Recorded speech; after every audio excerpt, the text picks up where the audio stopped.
खुद एतमाद मोहम्मद जुनेद राव सरफराज अली कराची गांव का रहने वाला सीधा सादी शख्स जिसका नाम टीपू था।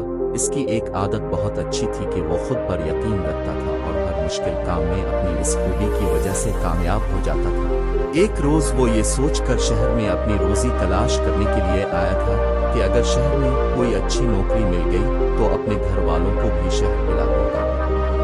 टीपू एक मेहनती लड़का था। इसे शहर में रहते हुए 4 रोज हो गए थे।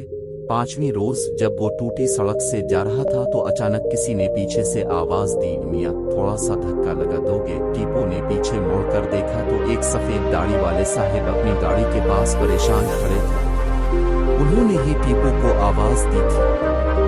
जारी है कि टीपू ने धक्का लगाकर उनकी मदद कर दी। उन्होंने टीपू का शुक्रिया अदा किया और पूछा, मियां कहाँ से आए हो? शहर के तो नहीं लगते? टीपू ने जवाब दिया, बड़े साहब मैं अहमदपुर गांव से शहर में नौकरी की तलाश में आया हूँ। बड़े साहब ने पूछा, मियां तुम कितना पढ़े हो?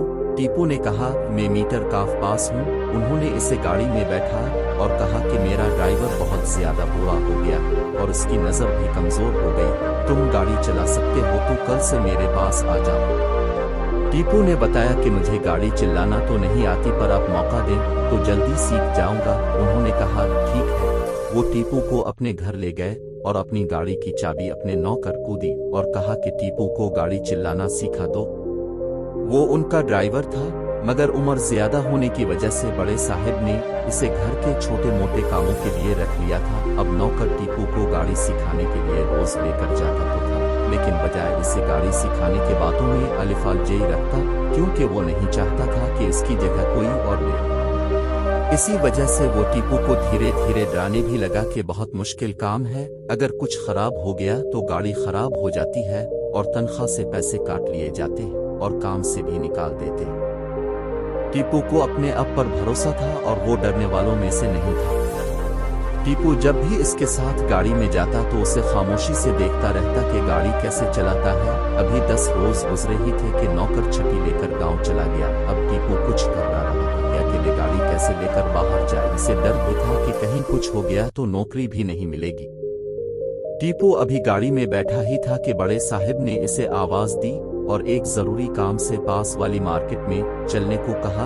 फिर पूछा, मियां तुम गाड़ी चला लोगे? टीपू ने हिचकिचाते हुए जी जी कहा और थोड़ी हिम्मत पैदा की और धीरे धीरे चलना शुरू किया। बड़े साहब चुपके मुस्कुरा रहे थे क्योंकि वो कोई जरूरी काम से मार्केट नहीं जा रहे थे बल्कि वो सिर्फ टीपू का हौसला बढ़ाना चाहते थे। टीपू धीरे धीरे उन्हें वापस घर भी ले आया। बड़े साहब बहुत खुश हुए और टीपू की हौसला अफजाई की और इसे बख्शिश भी दी। टीपू को अपने आप पर यकीन था कि वो ये काम कर लेगा और उसने कर दिखाया। इसी वजह से नौकरी भी मिल गई और वो अपने घर वालों के साथ शहर में ही बस गया।